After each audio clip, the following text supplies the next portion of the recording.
Alright, so listen, I'ma say this, I'm super excited for Kingdom Hearts 4. Just by this reveal trailer alone, I think 100% this game is what I've been wanting from not only Kingdom Hearts, but also Tetsuya Nomura and Square Enix. This trailer gave me Final Fantasy Versus 13 vibes, and with Final Fantasy 15, I love that game so much, but it has its flaws, and many ideas and concepts did not make it into the full release product. I know a lot of people are put off by the realistic tone of Kingdom Hearts 4 so far, saying it's not really Kingdom Hearts, but to let you guys know, this will look a lot better because they've confirmed the game will be shifting from Unreal Engine 4 to that young Unreal Engine 5. If you don't have a PS5, lol, like who actually got one, you know a taste of Unreal Engine 5 was in the Matrix Awakens demo that was released after the Game Awards 2021. So for me, I'm super excited for what was presented here, and the one Square Enix project I was following and still fantasize about is Final Fantasy Versus 13. And what Nomura wanted to do with that product. However, even though I stated Kingdom Hearts 3 was a pretty great game, and I love it so much, there are so many things that were flawed or could have been done better. Going into the Lost Masters arc of Kingdom Hearts, I think we need to look back at previous entry and talk about what Kingdom Hearts 4 can learn from Kingdom Hearts 3. First things first, let's talk about the missing lore in mobile games. I said this over 1 million times, I dislike mobile games. But I really dislike the fact that Kingdom Hearts has missing or hidden lore in mobile games like Union Cross and Kingdom Hearts Dark Road, and seemingly to be the final part of the Union saga or arc is going to be coming to an end, maybe with Kingdom Hearts Missing Link. Now, I have to catch up on Union Cross, however. This is going to be a strange hurdle for many casual fans that do not know though.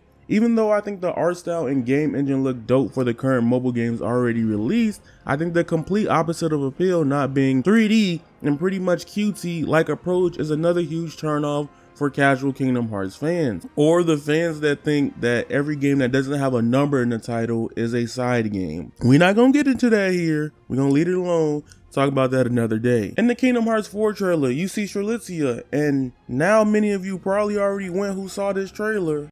Who? Yeah, I understand the confusion. See, I wouldn't mind the games having critical lore from other sources of information, but mobile is not the way for many Kingdom Hearts fans.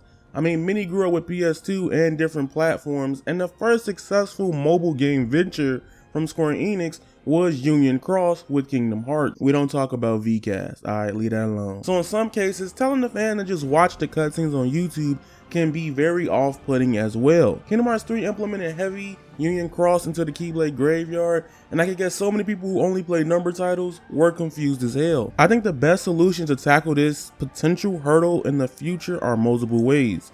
Number one, Square Enix just make a Disney Plus show or movie, like a real 90-minute movie or something like that, or put the mobile game story in Kingdom Hearts 4 on the title screen. There are other games that have put up previous quick synopsises on past games in the series. Devil May Cry is one that I think did it recently with DMC5. I just feel like at this point in Kingdom Hearts 4 is kinda alienating fans who have not played the mobile games, and to be honest, from Square Enix's position, why should you even care? By the 4th anniversary of Kingdom Hearts Union Cross, it has been stated that the mobile game has over 10 million downloads. I will say that even though the numbers are higher than KH3 sales I believe currently, that doesn't mean every one of those 10 million downloads equal 10 million players or is caught up to 4 anniversaries of Kingdom Hearts Union Cross content. And then we get to the very controversial part of the video. A lot of people are gonna get mad, but next we gotta talk about the story structure of Kingdom Hearts 3. Personally, I'm a huge fan of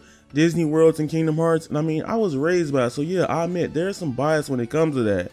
I strongly feel like I love KH3's story structure because the game was heavily split into Disney stuff first and KH heavy lore the second half of the game. I personally find it pretty digestible this way for understanding's sake. However, I can now admit saying multiple playthroughs and going through the game a couple times made it feel weird and not really Kingdom Hearts-esque. It felt like half Disney and half Kingdom Hearts. You know, for many this is a big criticism, and ultimately besides some of the main characters felt disappointing.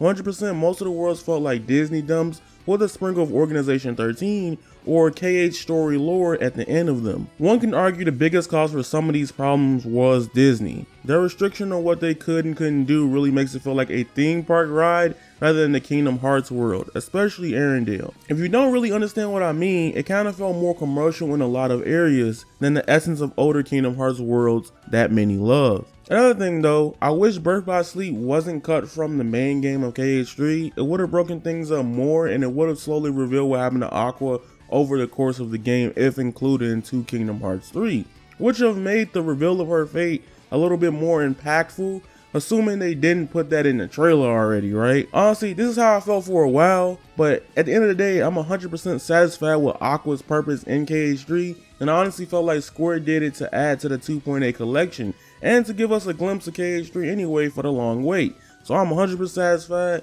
Just a little thing I just thought about. Hopefully, Kingdom Hearts 4 learns from this and learns to strike a compelling balance between Kingdom Hearts lore, Disney, and now it's to bring up my next controversial point, Final Fantasy and Kingdom Hearts. So here's the hot take. Kingdom Hearts, in my honest opinion, doesn't need Final Fantasy anymore to stand as its own franchise.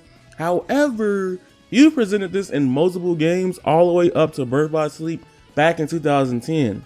You kind of just got to keep going at this point. It's like going to Burger King for like all your life, and then one day you go to Burger King and they don't got burgers no more. It's just, why would you would be pissed. You probably won't go back, right? A huge draw to why I even got into Kingdom Hearts was the Final Fantasy inclusion back in Kingdom Hearts 1. Because years before that, we legit come off from Final Fantasy 7. I think this ultimately let people down 100% with Kingdom Hearts 3, especially not having a Sephiroth boss fight in the game. It's even weirder that KH3 didn't have one, because a year later after that, Final Fantasy 7 Remake released, and could have just been some free promo, Square, I'm just saying. I know Nomura said in the KH3 that they are not needed either. However, we never got a clear conclusion to what happened after KH2 Sephiroth boss battle, and it's left to just thin air. The way KH4 could have fixed this is by, you see Quadrata, just do Avid Children somewhere. Just throw them on top of a roof, have them fight, and let Sora see it. That's all we need.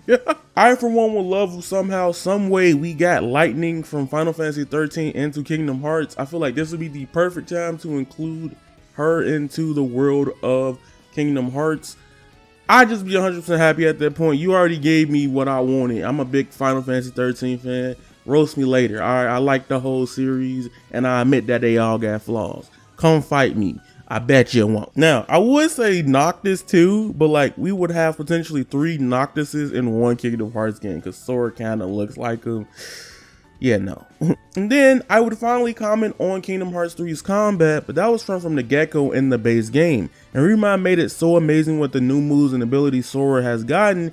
If anything, give us something else besides Attraction Flow. I like Attraction Flow. I know it's a Disney thing, but it just comes up so much in a playthrough unless you disable it nowadays, which I think you can kind of do in the Remind DLC with pro codes or something like that. Now, like I said earlier, in the video, Kingdom Hearts 3 was a fantastic time. However, there are some things I believe could have been done better. What makes Kingdom Hearts 4 super exciting is that we are on a new saga and we're not holding on to years of anticipation for, in quotation, years for KH3. Kingdom Hearts 4 has a chance to explore lost ideas, scrap content, and start a whole new era of Kingdom Hearts. Wait. Before I end, I gotta talk about Riku real quick. They gotta give my man some justice. How you gonna become a Keyblade Master in Dream Drop Distance and then get washed the entirety of KH3? What they need to do at KH4 is make Riku raw again.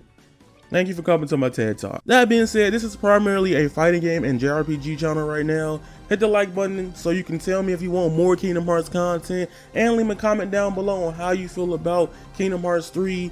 Don't go toxic about it, just explain how you feel and what would you like to see improved or changed or brought over even from KH3 to KH4. Also, make sure you hit the subscribe button and the bell for all notifications so you can never miss an upload. Don't worry, I ain't gonna spam. You might get at most 3 a day from me sometimes. Follow me on Twitter at Avataryaya_. It'll be pinned in the comments down below. I lost my old Twitter last year and I'm trying to surpass that 3K follower mark. That being said, God love you. If you don't believe in that, drink water. And remember, you guys are golden and that is raw. Kingdom Hearts versus 13, baby. Ow, ouch, I hit my head. Peace. I've been the devil, I need me an arc in the water. I'm breathing, I feel like Tanjiro.